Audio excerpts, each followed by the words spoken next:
السلام علیکم ورحمۃ اللہ وبرکاتہ. الحمدللہ والصلاة والسلام علی رسول اللہ. اما بعد. ابو داود میں 5085 نمبر پہ روایت ہے. شریک الحوزنی رحمہ اللہ فرماتے ہیں میں ام المؤمنین سیدہ عائشہ رضی اللہ عنہا کے پاس گیا.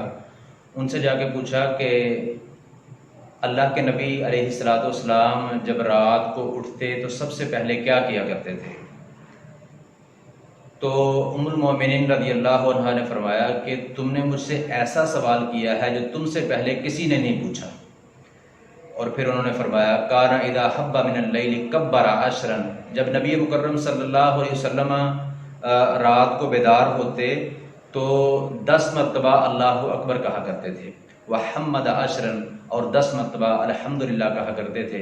وقال سبحان اللہ وبحمدہ عشرا اور 10 مرتبہ سبحان اللہ وبحمدہ جو ہے وہ کہا کرتے تھے. وقال سبحان الملک القدوس عشرا اور 10 مرتبہ سبحان الملک القدوس کہا کرتے تھے. واستغفر عشرا 10 مرتبہ استغفر اللہ کہا کرتے تھے. وحلل عشرا اور 10 مرتبہ لا الہ الا اللہ کہا کرتے تھے. ثم قال اللہم انی اعوذ بک من ضیق الدنیا وضیق یوم القیامہ عشرا. پھر 10 مرتبہ یہ الفاظ کہا کرتے تھے اللہم انی اعوذ بک من ضیق الدنیا وضیق یوم القیامہ کہ اے اللہ میں دنیا اور قیامت کے دن کی تنگی سے تیری پناہ مانگتا ہوں. ثم یفتتح الصلاۃ پھر آپ نماز شروع کیا کرتے تھے.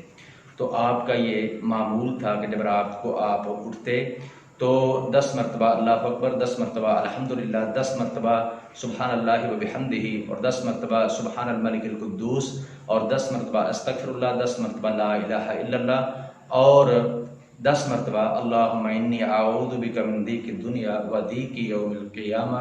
پھر آپ نماز شروع کیا کرتے تھے. تو اس کو ہی ہمیں بھی اپنا معمول جو ہے وہ بنانا چاہیے. اللہ رب العالمین سے دعا ہے شرح صدر سے کتاب و سنت کو سمجھنے، عمل کرنے اور اس کا پرچار کرنے کی توفیق عطا فرمائے. وما توفیقی الا باللہ.